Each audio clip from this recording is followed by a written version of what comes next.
Hello, hi అండి. ఏం చేస్తున్నారు? ఇంకా ఏం చేస్తారు?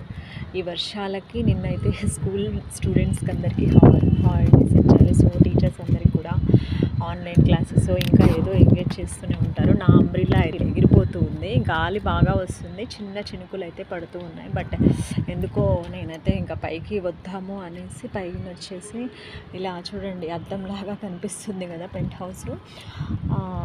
మబ్బులు చాలానే ఉన్నాయి. ఈరోజు కూడా వర్షం ఇలానే కంటిన్యూ అవుతుంది. ఇంకా నెక్స్ట్ తెలిసిన న్యూస్ ఏంటంటే 5th నుంచి కూడా మళ్ళీ వర్షాలు ఇలానే ఎక్కువగా ఉంటాయి అనేసి. ఈసారి వినాయక చవితిని ఎలా సెలబ్రేట్ చేసుకుంటామో తెలీదు. మా దగ్గర అయితే పైన ఇలా బట్టలు ఆరేసి ఉన్నాయి. నేను అదే అనుకున్నాను, ఏంటో ఇంకా ఈ వర్షానికి కూడా తడుస్తున్న బట్టలు ఆరేశారని. యాక్చువల్గా విజయవాడ, ఖమ్మంలో చాలా దారుణమైన పరిస్థితి ఉంది. అక్కడ ఉన్న వాళ్ళకి హెల్ప్ చేస్తే చాలా బాగుంటుంది.